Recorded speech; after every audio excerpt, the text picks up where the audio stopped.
Deficiency. Hi, everybody. My name is Amanda. I am the Lunch Lady Ninja. I actually did work in child nutrition for about 10 years, 2 of those years in management. So I love child nutrition. I use the term lunch lady as a very deep term of endearment. I will be a lunch lady till I die. And I also was on American Ninja Warrior season 11, representing lunch ladies across the world. I love child nutrition, and I'm excited to get into how we can help you guys make your experience in child nutrition a super great one. I'm here with Miss Alana. I'm going to let her introduce herself here in just a second. But we are going to talk to you guys a little bit today about off my plate, compliancy, crazy chaos that you guys might be dealing with kitchens, and how we can get that nice and smooth sailing for you guys and everything that looks like. So, Alana, I'm going to turn it over to you so you can introduce yourself. Now, I'm Alana Jones from Off My Plate Food Program Consultants, and I work with organizations to turn kitchen chaos into compliance. And I've been in child nutrition for about 20 years. And one thing that I learned is that no day is ever the same. But also, what I've learned over the years is that y'all, some of us are out here struggling. Okay. Some of us are out here really struggling. In the 20 years that I was in child nutrition, there were some days where I just wanted to pack it all up and run out the door. And later on, I'll tell you some stories about when I actually did. But what I do now is I love working with organizations who really just want someone to talk to, really just want someone to understand what they're what they're going through, and really just wants to partner on how can we fix these fires.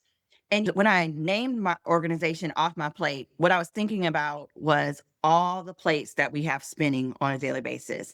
If you're working in child nutrition, if you're working with the elderly care in the CACFP program or in daycares, you understand we are working all day long. And if you are a manager or someone who has responsibility, you know that those plates are spinning constantly. And the day it drops, or that hour that it drops, or that moment that it drops, and when those plates breaks, the whole system breaks. And so here at Off My Plate, what we want to do is come in and get alongside you and see, hey, how can we start filling in these gaps? So that's what we kind of want to talk through today and get to know y'all. We want to hear from you and know, what are you struggling out there in school nutrition, child nutrition, daycare nutrition world? Awesome. And I'm excited to partner with the Lunch Lady Ninja. She's super cool. And I think Amanda represents a lot of us in school nutrition and child nutrition, where we are actually people, y'all. We are actually people with complicated and cool lives. And what happens is we get into this career and we love being lunch ladies. We love being food dudes. We love being school nutrition professionals. But real life is happening to us in our personal lives. And then we have to come and deal in these experiences where there's a lot of regulation. So I love Amanda, who she represents. She was able to go work on her passions. She represented us in this athletic place because that was another side of her life, but she loves what we do as well. So I'm excited to partner with the Lady Ninja, y'all. Okay, so we're gonna hop right into it. So we already know who you are. Explain to everybody why you are teaching us about compliancy, how you got to the point where you are in a position to want to help other people stay compliant and have their lives be easier in the kitchen. Okay. If we were to put this in some technical business world language, what they would call me is actually a system strategist. And y'all, I did not get there because that was something that I studied. I got there because things fell apart. Things fell apart. Where I am in my career right now is that I'm in a really good place. But there were several spaces, and I'm not just talking about one incident. There were several incidences that happened in my career that really had me in a space of a lot of overwhelm, a lot of challenge. And so I'll just tell you a couple of my stories.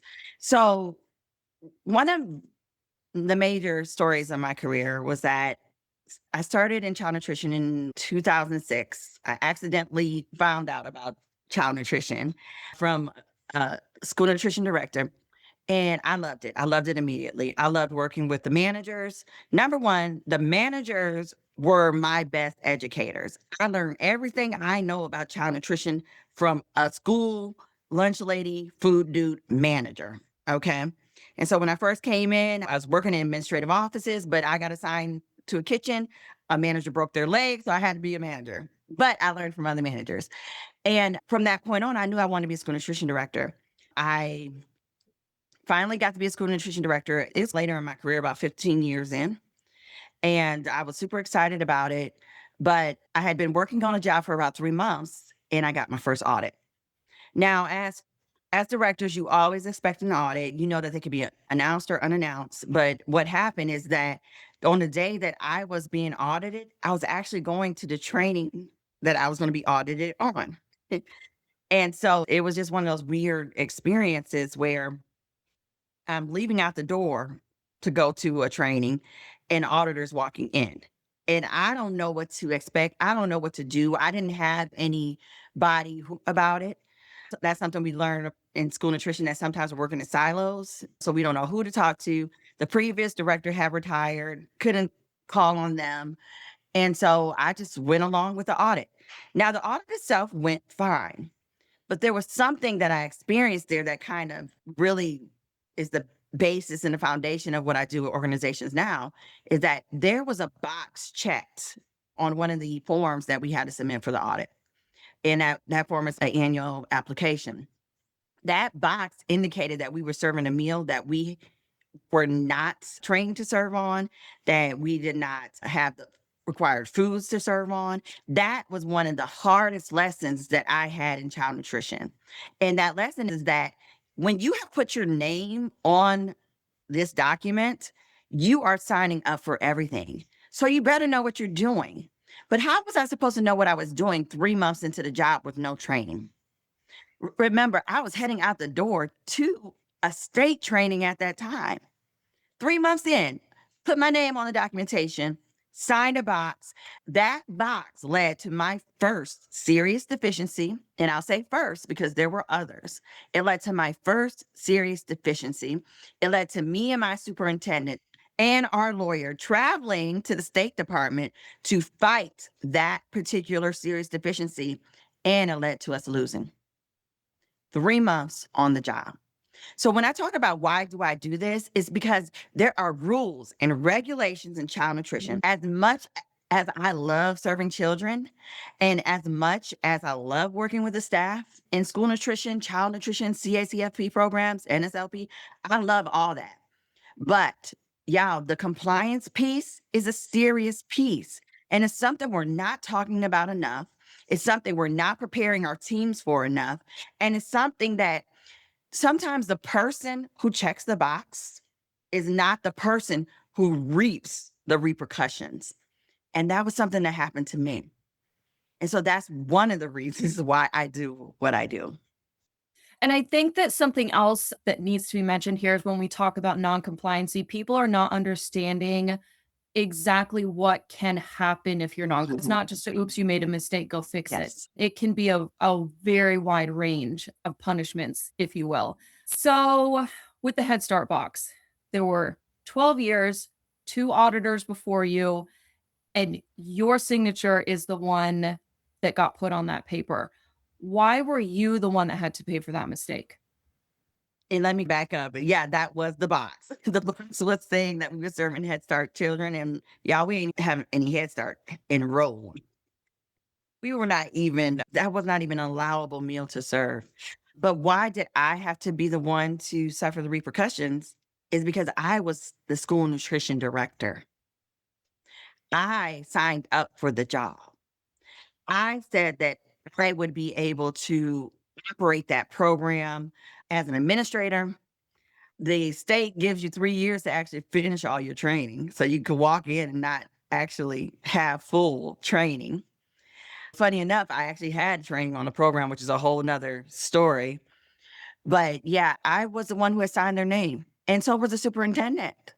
And we had no idea. And what was interesting about this particular box is, yes, it had been checked for 12 years. For 12 years, that mistake had been made over and over again.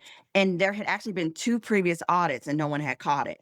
It's just the auditor who was on watch the time that I was director, caught it. And so that left me responsible, even though we can always say, oh, it's not fair. If you've ever had an audit, even if you had a health inspector come in and you know that there's something that you got checked, you're like, oh, I knew to do that. And you can't fix it, but you have to suffer that particular repercussion is because what was in place to stop that from happening. What I experience with organizations is there's usually one person, like myself in this case, who's in charge of everything, and that is fine. But somewhere or someone else or something, some type of system has to be in place to check are all the I's dotted, are all the T's crossed. And that was one of the things that was missing from this program. Who ever check that box? Now, I had to sign it when I first came in, but I didn't know what I was signing. Whose fault is that? Whose fault is that? And we could get into a long discussion of technically whose fault it was, but at the end of the day, it was mine. I checked a box I did not understand, but why did I not understand it? Those are the things that we want to help people put in place, is that we want you to understand that, okay, you're signing your name to this, but do you know what it means? Okay, you're 3 months on the job. You haven't had the training technically. Technically, you haven't. But what was the resource that said to you, sign this box or don't sign this box? What should have happened before then, right? With technology over the years, what I'll say about this particular document is that it just rolled over. It was a rollover Mhm. document. So I put my name on it, not And knowing the repercussions. I think that's one of the often kind of brushed aside aspects of compliancy is not just doing something because you're told. You need to understand Yes. why you're doing it and what exactly you're doing. I think it's just this is always the way it's been done. Let's just keep doing it. Yes. And you Yes. really need to be more empowered as a leader and a director and probe and ask questions like, why am I doing this? Somebody teach me why, somebody tell me why, so I know if I'm doing it correctly. Yes. And you bring up one of the biggest points. It probably happens in all organizations, but I know it happens in schools and daycares where we have this idea of this is the way we've always done it. I'm gonna tell you, as a leader in an organization, that's one of the most frustrating things. It's a culture, usually. It's a culture Mhm. of we've always done it this way. We shouldn't have to change it. We don't know why we have to change it. Oh, you're just coming in here trying to change things. When actually, no, I'm coming in here, this is out of compliance. But what happens is there's a disconnect because we don't ever tell the person who's been doing it that way all this time, we don't ever give them the why. We just tell them, "Oh, no, you gotta change it." And then so many things happen in a culture, a working environment that just telling people to change something, not giving them the tools or the systems to change it, not giving them enough information, also not rallying them enough where they feel like this decision, it has to happen because it is the right decision. Mhm. When they can't get on board with that because they don't have enough information, then yeah, everyone feels like, oh, they're just trying to change things. No, we're just trying to prevent us signing our names to Yep. something that's non-compliant. So that was a serious deficiency. You said you unfortunately lost. So you said that was one.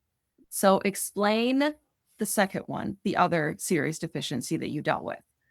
Yes, I am one of these people, and kind of like you, Amanda, where we are just like these dual people where we're thinking about life over here, but we got life over here.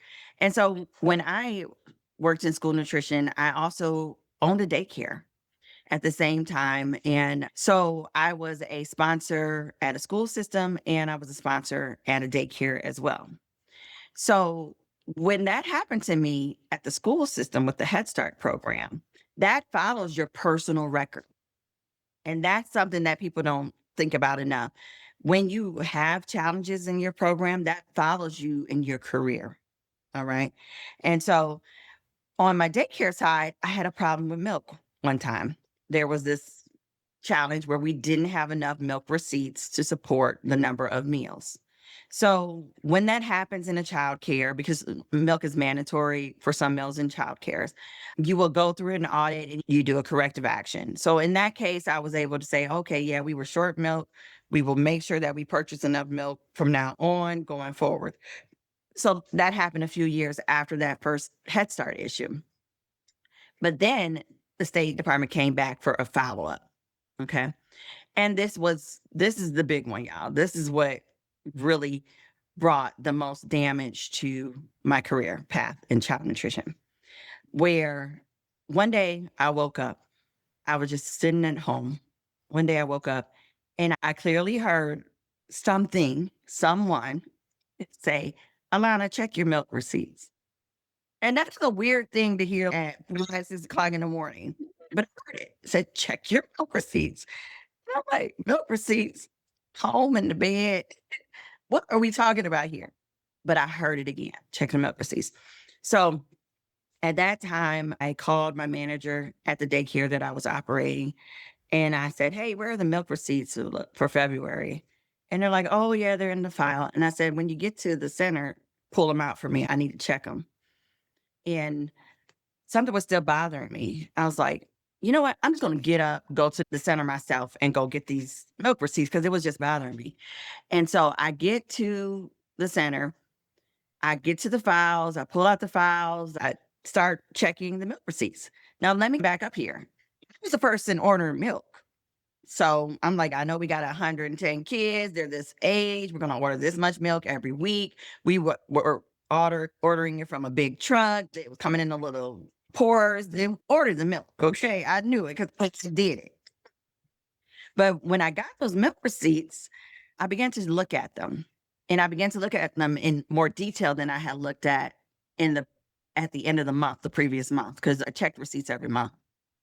And what I figured out was that although I had ordered the milk, no milk had been delivered for the month of February. And when I say no milk, what I'm saying is 90 gallons of milk had not been delivered. I'm not talking about 1 or 2 I'm talking about 90 gallons, 90. And it is such an exorbitant amount of milk that had not been delivered. And I remember sitting there with those receipts like, oh my gosh, what in the world happened? And so when my staff got there, I said, y'all, we're 90 gallons short. So I know somebody went to the Piggly Wiggly and picked up some milk. Or y'all went to, where are the Dollar General receipts? Where is the Walmart receipts? Where are the receipts for milk? Because this shows me that no milk was delivered. And so one of my managers says, the truck kept shorting us. And so we just took the milk that we had and we split half here and half here. The kids got milk, but y'all, we didn't serve the required amount of milk. 90 gallons short. It's just one of those numbers where you're just like, oh my God, just pack it up, shut it down, throw it out. I mean, it was bad. And so that was that morning. And so I'm working with my staff. We're trying to figure out, did anybody go to the store and buy milk? What happened? I'm calling the vendors. I'm like, did y'all maybe deliver a separate milk delivery? And the answer was no. So that was that morning. If you can believe this, that afternoon, an auditor shows up. It's one of the most unbelievable. It's definitely a lifetime story. Let's put it that way, because I couldn't write this. I could not write it. I had just been moseying along. There were some challenges that were happening in my personal life at the same time. I was overwhelmed already. I had ordered the milk, but I had failed to check those receipts. And that day, an auditor walks in. And it's not like any auditor. It's like my favorite auditor in the world. She works for the State Department. I think she still works there. And like, she's a real pretty lady and she's always dressed. She's wearing heels and stilettos to daycare. And she comes in and she just takes up the space in the room. She's just one of my favorite people I ever met. And I don't really know her, but kind of know her. And I could hear her from the front of the building. I could hear her when she comes in. She's like, "Hey, Miss Jones." And I was like, oh my God, this day could not get any better. I'm like, so I wake up this morning with this feeling in the pit of my stomach. I go and I review my paperwork and an auditor walks in. That mistake for 90 gallons that I had found, she found it too. And by the end of the day, she's looking at me. She's like, Alana, you have to find these receipts. She's like, she knew it. She's like, there's no way you're going to survive this. She's like, you got to find these receipts. She's like, go in that office and find the receipts. And I was like, I don't have them. I don't have these receipts. And receipts are not abnormal. They're a part of what we do. Milk is Mhm. a part of what we do. It is required. We know it. I know it. By this time, I am way into my career. I know milk is a part of what we do. And I knew not having them receipts, that was going to be a bad day. And this kind of goes back to why I do what I do, because there was no reason for me to even get that first premonition that something was going to happen, other than that there is a purpose to to this experience. There has to be a purpose to me having this experience in my life. And I really believe it's so that I can share the story with other school nutrition, child nutrition operators, so that they can understand the brevity of having systems in your program, the brevity of making decisions, the brevity of always having some, even when you're off. My life was off at that point. My life was really off. And it has seeped into my career path, into a place where there was no return. And so that resulted in my second serious deficiency. And it also resulted in a disqualification from the program. And my career ended on that day. And it wasn't because I didn't care. I love child nutrition. I love working with people. I love feeding the kids. I love building education around nutrition. But I was ill equipped. I was not leading correctly. And so that's what happened on that day. There's a two-part thing here. So I think one of the most important things to focus on right now is the fact that you are continuing to bring up that we all have personal lives, we have things going on, we're human. And while we love our jobs and we want everything to go perfectly all the time, sometimes we have these things on our shoulders that are just consuming too much. And that is the importance of the systems. If you have a Mhm. system that is operating perfectly and everything is going the way it's supposed to, then sometimes those burdens from our personal life that seep in are not going to affect our compliancy at work.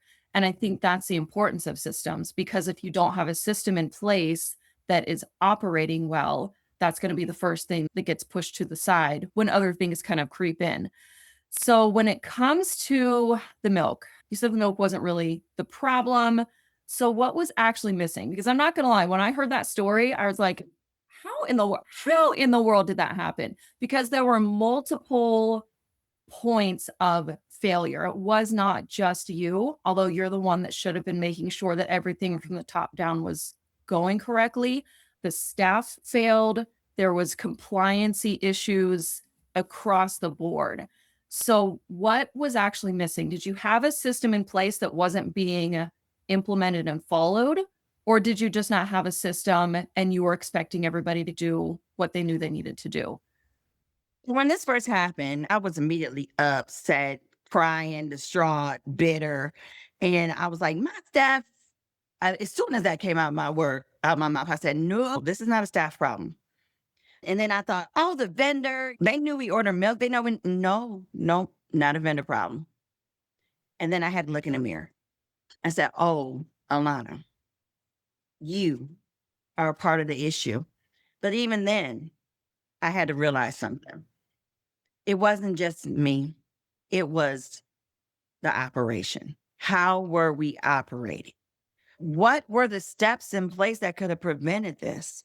Where should some alarms had went off? The way that I was operating the program at this time is because I had previous experiences of having poor audits. There was this place in me, I said, I'm going to do everything. I'm going to do everything. I'm going to make sure that everything is right. I am the only person in my organization who could get this right. I've been to all the trainings. I have the years of experience, and I had a love for this. No one else in this world is better than me to do this. So there was a day I grabbed everything from everybody. I said, nope, don't worry about it. I'm going to do it. But then back to your point, life hit. Life hit. And that's one of the things that I see with organizations is that the whole program operates off the back of one person. And what happens when that person, even if they just want to take a vacation, what happens to the program? Yes, my name is on the bottom line, but my name isn't on the bottom line because I'm the only person responsible for this program.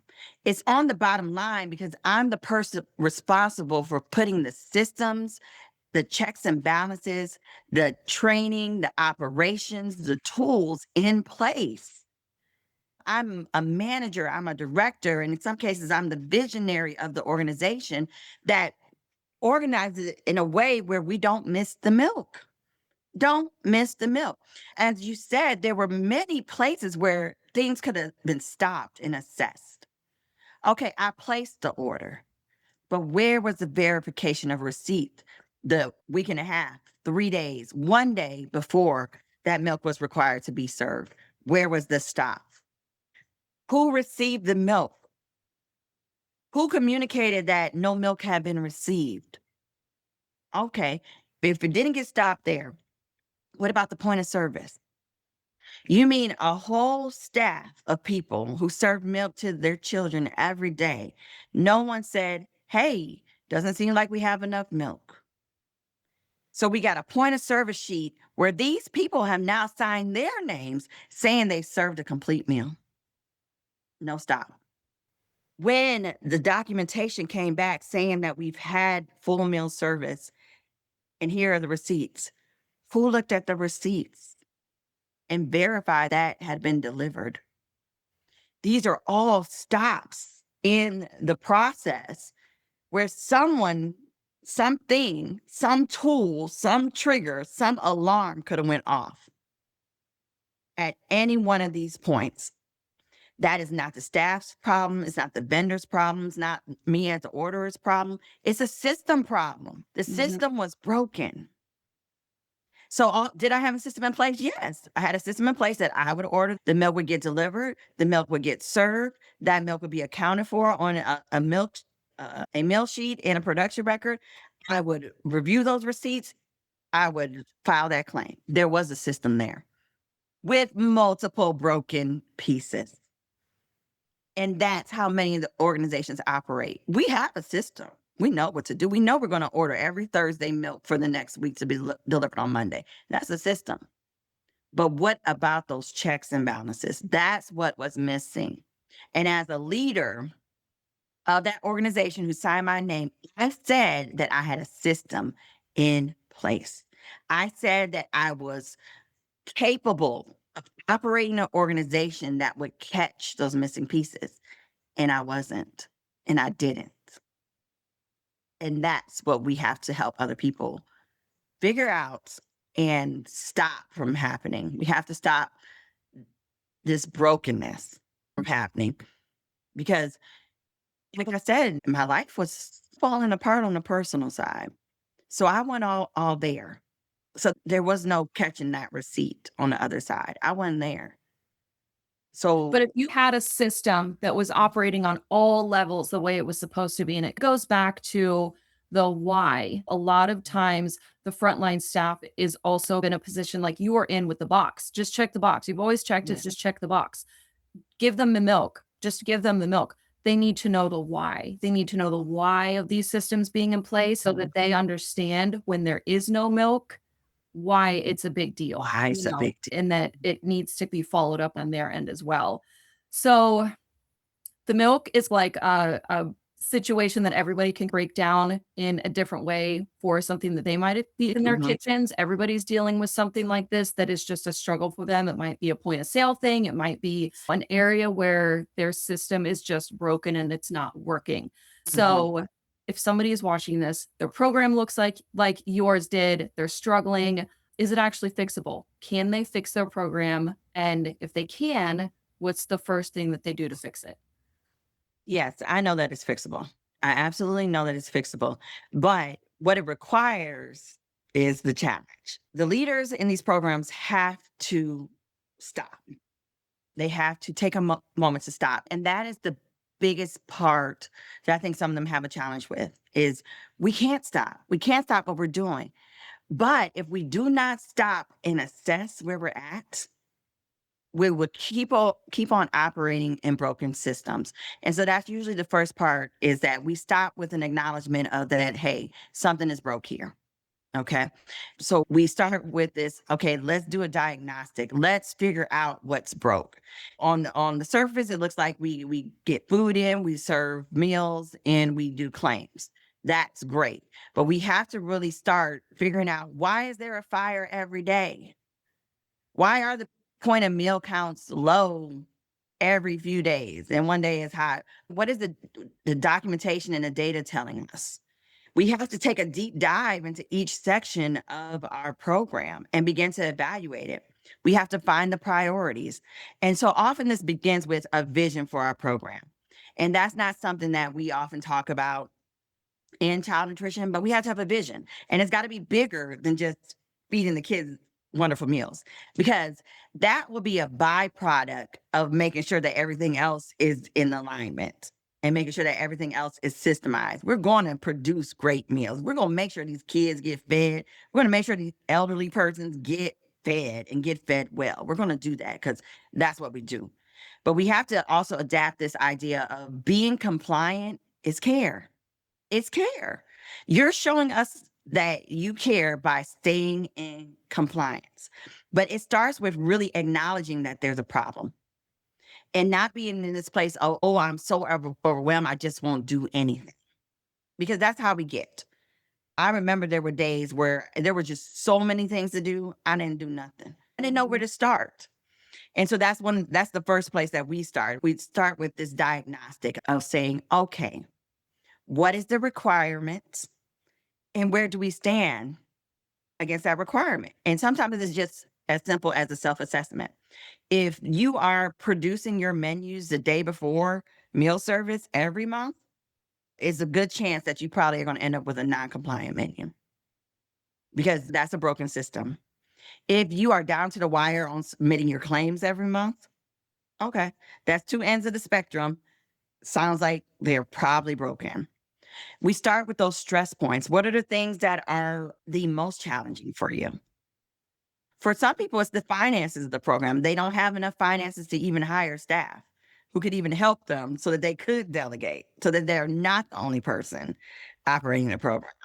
But yes, it is fixable, but we have to be willing to stop, assess, and set a new vision, set a new strategy, make some plans and some priorities.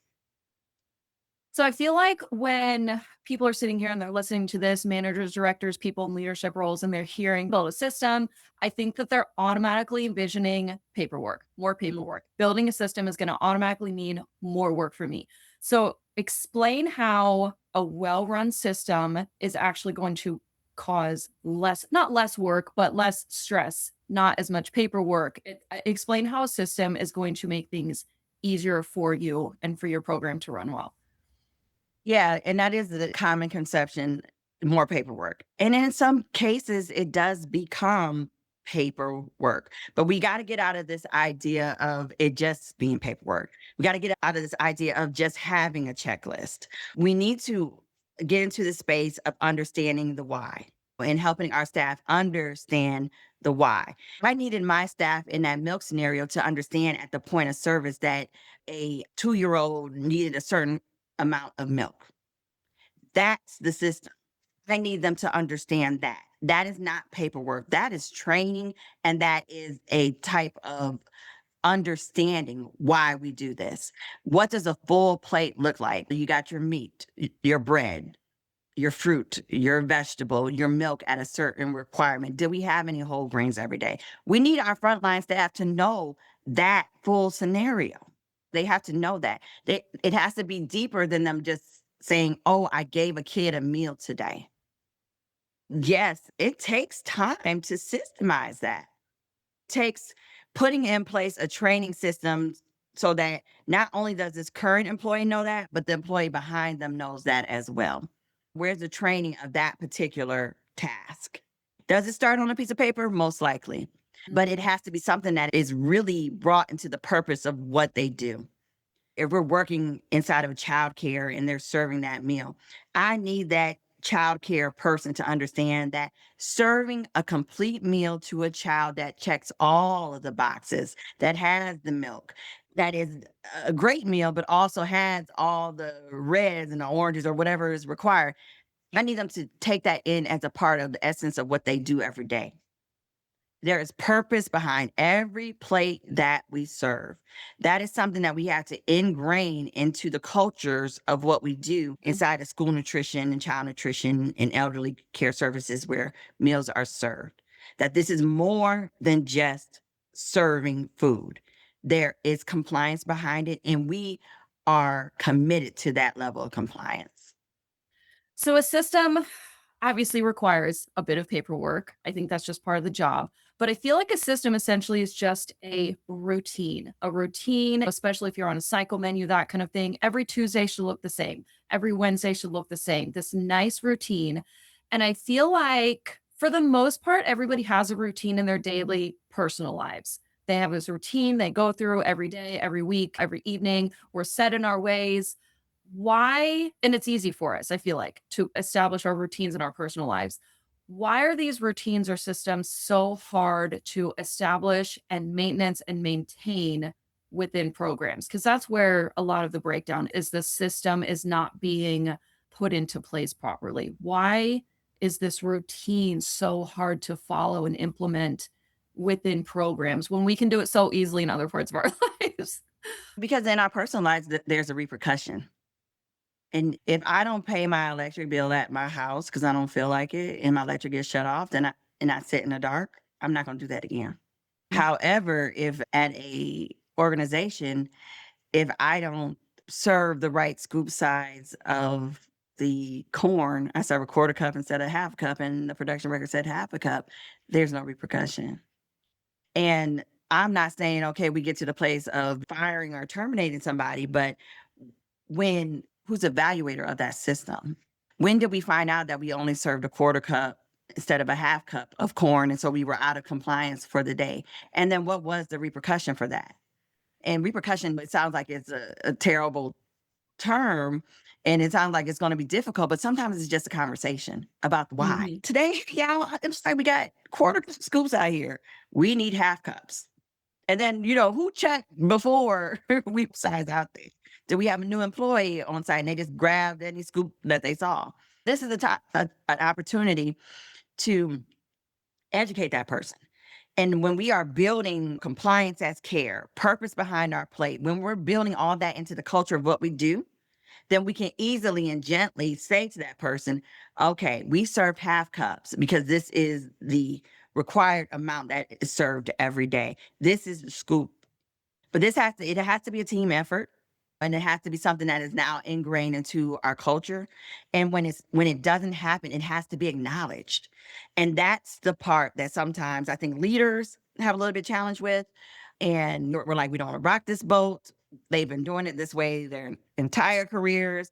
We don't even have capacity to argue with people. We think it's going to be argument when it really doesn't have to be. It Mm. just has to be a presentation of here is the rule. Here is why we do it, not just the why of why it's required. We do it because it's important that we stay in compliance so that there are no negative repercussions, not only on you as an individual, but the full program. Yeah, there's no negative repercussions on the children. When we talk about food safety compliance, I'm not asking you to cook this to 165 degrees because I want just some hot food. I'm asking you to cook it to 165 degrees so people don't get sick. Yeah.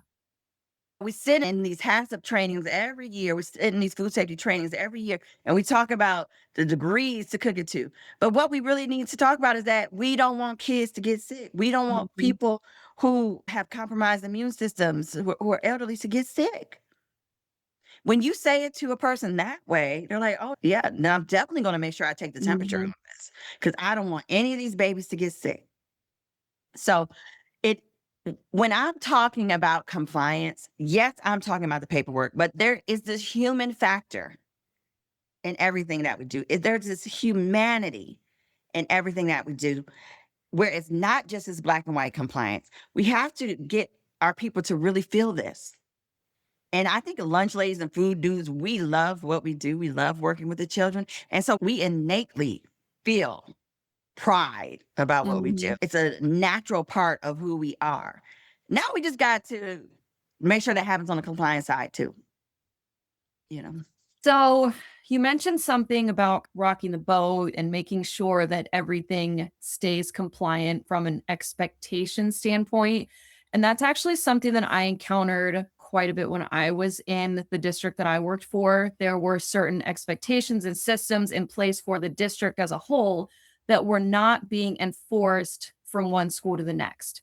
And that created a lot of tension in our program. It created some breakdowns, some cracks in the system because certain districts were certain schools were seeing letting them slide a little bit at one school. And we were like, why can't we do that at our school? And I feel like that comes down to a leadership skill and leadership training on how to hold your system accountable, how to hold your staff accountable for the expectations that you're requiring of them. Is that a leadership skill that can be taught? And if it is that something that you teach people how to do, like how to so that we keep that harmony? Because like you said, sometimes it's just a conversation and we don't want to work in a hostile work environment, but we also want to make sure that things are being done properly. So how does that leadership skill get established for the person in charge of, keeping everything enforced? Yeah, I definitely think it's a leadership skill. I'll be the first one to acknowledge it was something that had to develop for me. It was definitely something that took some years of experiences, years of letting things slide, and then being the one to have to clean up the mess. And it was something that I learned. I did learn by accident. I did learn by accident. I did learn by trial and error. But now, yes, I do tell people about the need to have these particular skills because I know in one of the school districts that I worked in, and I had the privilege to be director, I came in with big dreams, big goals, big ideas. I'd seen things done in other organizations. I was like, we could do that over here. And really big vision, but very challenging to execute. And I had challenges executing because I lacked some leadership skills. And they don't talk to us enough about leadership skills. They don't talk to us enough about leading teams of people who have done it the same way over and over again. And it is something that if you, if an organization wanted to partner with us, that is one of the parts of that first initial diagnostic. Who are you as a leader? And it's not about, oh, are you a timid person? Are you a in your face type person? It's not always about that. It's how committed are you to the vision? How committed can you be to doing things in a strategic way, of setting goals, of setting strategy, of developing tactics? That is something that you have to be willing to do and is not an easy task. When you go into a kitchen who's done it for, I've literally went into kitchens who have done things the same way for 30 years. What, who are, what are you going to do? You have to be so committed to creating this new vision for your organization that you are willing to eat the frog first. You're willing to have the tough conversations. And if you are unwilling to be that person, then you do have to evaluate, can you lead teams? Because these are team efforts. You cannot be the only person in your organization that the whole program relies on. It just doesn't work that way. This compliance, sometimes call it the compliance trap because there's so many rules, so many regulations, so many things that rely on each other that as a leader, you're going to have to delegate. Whether you delegate to a person, a team, or a tool, there has to be some delegation that happens there. And you have to be a person who's willing to do that and take full responsibility for the outcome as well. And so that is usually a set of goals and saying that, okay, here's the goal, y'all. The goal is we're going to serve this half cup of corn. This is what we're going to do. And when someone gets out of line of that, you have to be the person to say, hey, has what you've done today matched the vision of this organization? Because the vision said Mhm. that we got to serve a half cup of corn because it's a starchy vegetable. We got to serve once a week at a half cup at this age group. You have to be the person who's willing to manage, not technically the people, but manage the system around it. And That's that's successful. I think that's a perfect way to put it because that concept I think is very intimidating to a lot of directors and managers because they automatically assumes it means they have to be mean and people aren't going to like them. The outdated concept of nobody likes their boss, it is an outdated concept. You can absolutely have a harmonious environment. You can enjoy your staff. You can be friendly with one another. You can have a good, solid team that enjoys each other's company that also follows the rules and Yes. puts the systems in place and keeps the Yes. system in place. So I feel like teaching those leadership skills and helping people establish those leadership skills are really important because you want to make sure that you have that harmony in your cafeteria. You want it to run well, but people want to enjoy coming to work as well. Mm. And they You're want to make sure spending everyone most of wants to your be day liked. with people you work with. Spend more time with people I work with than with my family. You Yeah. know, Okay. So once a system has been created, what should the process look like for teaching that system? Is it like, hey, you're a new employee. We're going to teach you this one time and you're going to remember it for the lifetime of your career as a lunch lady? Or should there be a bigger system in place for reteaching the systems and making sure that everybody is understanding them from year to year? yeah, there's a system for that too. There's systems within There's a systems, is what system I'm for the getting. system. And if you look at your life, you'll see that we're using the word system, but this is how all of life operates. Mhm. There's boundaries, there's rules, there's regulations. And no matter what you're doing, you realize that anything you do, it doesn't it's not a straight line. It's usually cycles. So it's either ups and downs, or you could even go in a cylinder. And so I used to always tell this to my managers that probably every 90 days, you're going to be refreshing something. You're Mhm. going to be refreshing something. So we need to keep information in front of people quite frequently. And so that in the systems that I try to work with people on, we are usually on a 90-day cycles. Okay, we're looking at menus day one and we're looking at them again day 91. Just for refreshing. Systems need tweaking, they need changing.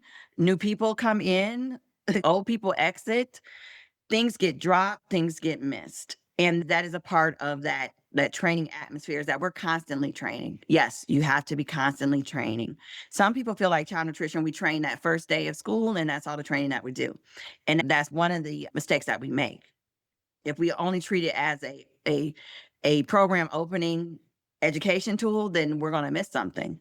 And so that has to be a part of that vision is that, hey, we're gonna train with our people frequently, whether that be monthly, annually.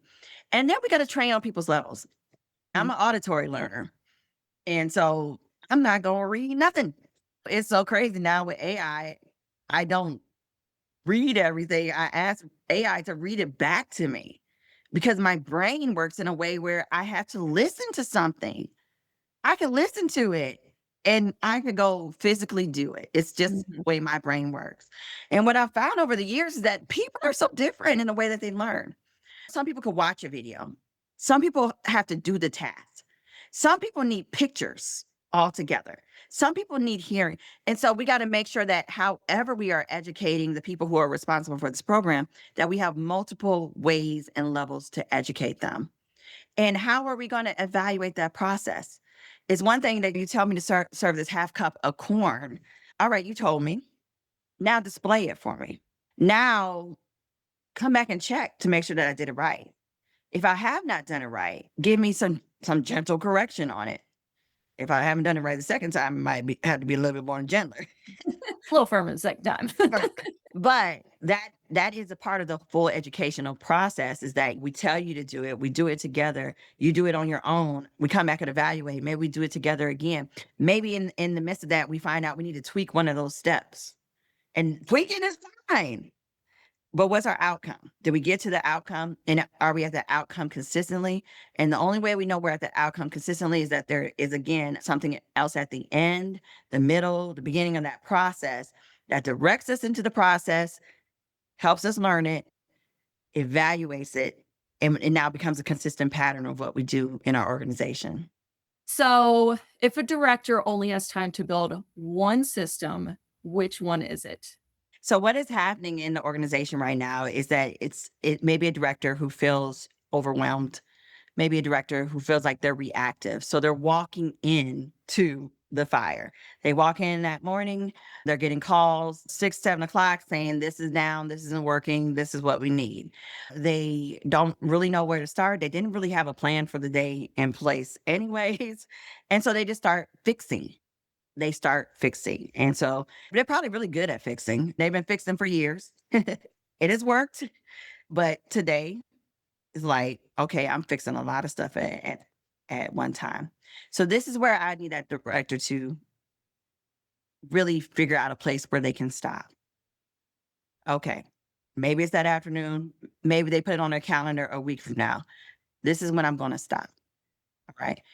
And this is what a stop looks like. A stop looks like coming in to your organization, or maybe you're somewhere else. Maybe you take a day to do this, but you have to identify the problem.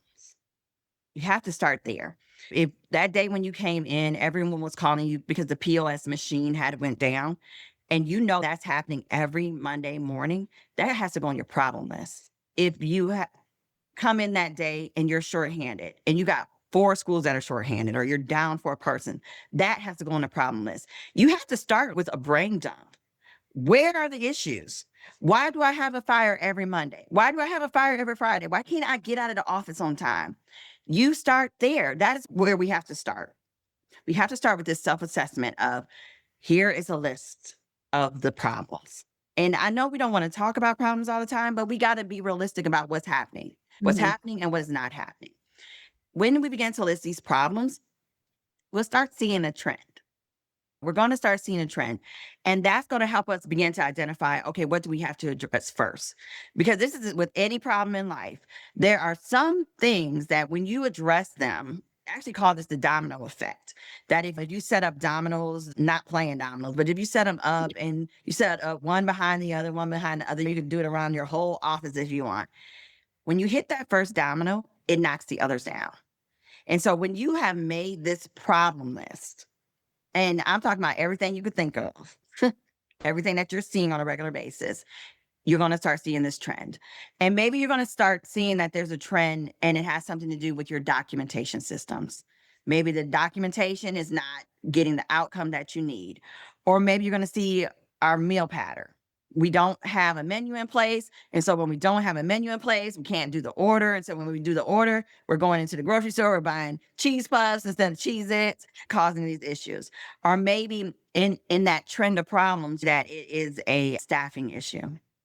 We're shorthanded. So when we're shorthanded, people are cranky. When people are cranky, they're not serving the right menu. They're only going with the easy menu. And when they serve the easy menu, it's out of compliance. It's because all 4 of those problems is caused by being shorthanded. So we got this list. We now have these spaces where things are starting to look like each other. And this is where we have to stop and say, okay, I'm not going to fix it all today. And that is perfectly fine. I can't fix it all today. And I'm okay with that. It is my responsibility to fix it. So if I got this list of 10 things, what's going to be the first thing? And that first thing is where you start building the system. That first thing, not all 10, not all 100, that first thing, it will work. It will work if you build a system in that first item. Strategically, if you can find an item that will knock something out of the second area as well, that's great. But what is the highest priority? And then you have to lock in on that. And that's when we come back to the vision of that organization. If I'm having a staffing problem, I'm going to commit to locking in on this on the next 3 days. There are some things when I come to the office, I have to do, I have to still put out these fires. I can't stop doing that. Mhm. But for an hour, for the next 3 days, I'm going to lock in on staffing. What can I do about it and what can I not? And what system do I have to put in place to make it work? Doesn't mean if you're lucky enough to work in a school system and you have an HR department, doesn't mean going down there and talking to the HR people and say, hey, what can we put out continuously that would attract CMP employees? And can we have this systemized? Can you send this out every Monday on social media? Can you send it out to everyone on our email list? Can you guys help me interview?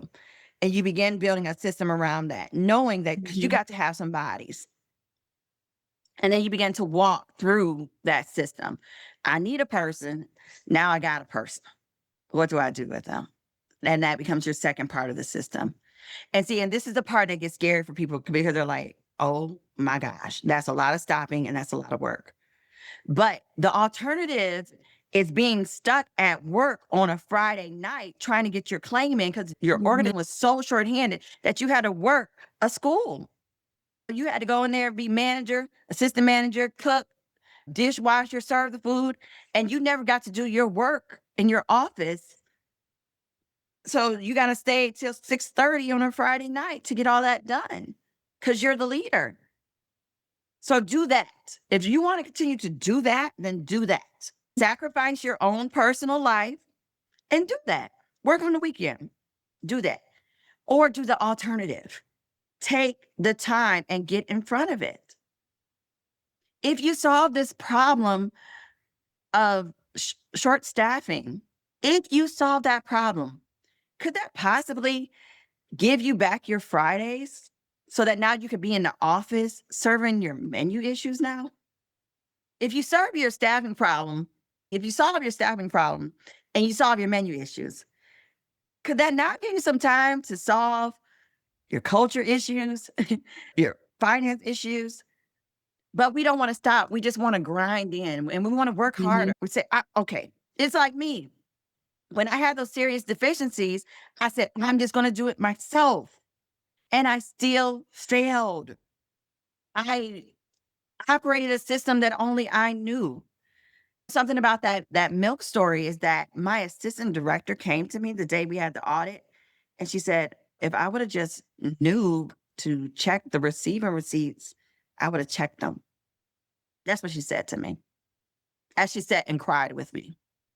She said, I didn't know to check the receipts.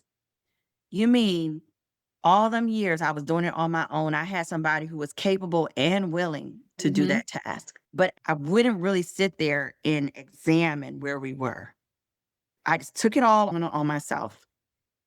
And that's what we do as leaders. We think we're leading and we're not. There's no way for a director who's short-staffed to go to even a school nutrition association show for 2 days and feel comfortable if she hasn't or he hasn't fixed that issue. You have to stop and fix the issue. And systemization is what the tool that we're using. We're using this tool of how will we hire? Who will we hire? When will we hire them? What will we teach them once we get them? Where will we place them after that? How will we evaluate them? That's a lot of steps, but it's going to save you your Friday nights. So after we've established all of this, that we have a director that's sitting here and they're frantic and their program is possibly failing. They have all of these, system errors and they have come to you for help and their systems are in place and the light at the end of the tunnel. What does a Tuesday morning feel like in a program that has this all handled? What's the perfect day? So first we had to start with the old Tuesday. Because this is what we're all living in right now. It's called the compliance trap. This is the trap director. Okay. They already wake up and they're already behind. They're running their day in their head before their feet hit the floor. They're wondering, did their counts get entered? They're wondering, did the milk come in? They're wondering, are the training files where they're supposed to be? Have people been trained? So you see, they're not leading their programs. They're actually bracing for the day. So this is what I envision their new Tuesday looks like. They walk in, their program's already been running for a couple of hours. They're not the ones who have held it up. It's not like they're not going to get any calls because staff are always going to be calling, but it's going to be easy things. It's going to be things that they can fix, things that are not real problematic issues. That person's going to be well refreshed, well rested because they weren't working till 6:30 last night getting everything fixed. They are feeling confident because the systems that they have in place have worked. And guess what? They found some problems because the system worked and the system told them that there were going to be issues. And that system also told them what to do next. They found out that meal counts from yesterday, they were off at one school because the system triggered it. They got an email. The staff emailed them. They were told about the problem and they know what to do because they've already trained their staff on what to do and they know how to follow up. They know how to go back in and match all their records now because they've been trained on how to do that. They know how to go back in and check attendance to meal counts because they've been trained on how to do that.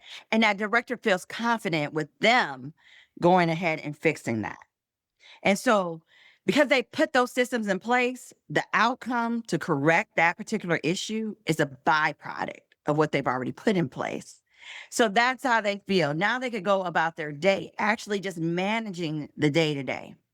Now they have the room to think about, okay, how do we now prevent this issue from happening? Or how do we do this new idea? How can we implement this new training system? They have room to think about the future. They have room Mhm. to think about the plan. Their attention is not just spent on putting out fires, but now their attention can be spent on planning for the future. You planning for the rest of the school year, planning for changes in their culture. So the way that they would know that would work is that they could take a vacation day and not feel like the walls of their program are caving in. And that And everybody there is trained on how to fix the problem should one arise, because that's always the best feeling when you come back from that vacation day that you so desperately needed and you find out that there was a problem that everybody knew how to fix on their they own. knew how to fix it. They knew how to fix it. And so this director, they don't have to feel afraid anymore because that's how directors sometimes feel. They feel afraid that someone's going to come into their program one day and tell them that they're failing. And I've seen it happen. But if we could just stop, take that moment and realize we don't have to technically work harder. We just have to put our skills, our abilities, our knowledge, all those great things that we have, we just have to put it in place and put it into an operating space in our organizations. And it can work. It can work. So hopefully we have spoken to some people that really needed to hear this. I feel like there are a lot of nutrition directors, managers, frontline staff, programs across the country that need to hear this message, that there is hope, that there is a way to fix it, and you can actually love your job and run a really successful program and improve your program. If somebody is interested in seeking you out to help them, what is the best way for them to do that? How should they start that process? So they would start with our website. We are CMP, and that is We Are Child Nutrition Professionals. We are CMP.com. Start there, put in an inquiry. You can see all our contact information there as well. You can find us on Facebook, Instagram, LinkedIn. You'll find us there as well. And we're just one phone call away. We do consultations with everyone when they call. That's our first stop is to have a conversation. Let's talk about what's happening in your program. Let's really now sometimes we have to do some work there. I have some people who are quite ready to acknowledge that there are issues there. And so we start there with a conversation and then from there you start to self-evaluate and really we have a discussion on how we could do that together. All right, awesome. Thank you so much for letting me probe so much today and ask Yes, all the yes, difficult questions. But yes. like I said, hopefully it gives somebody out there some hope that they can be a great leader and that their programs can run successfully because I think that's always the goal.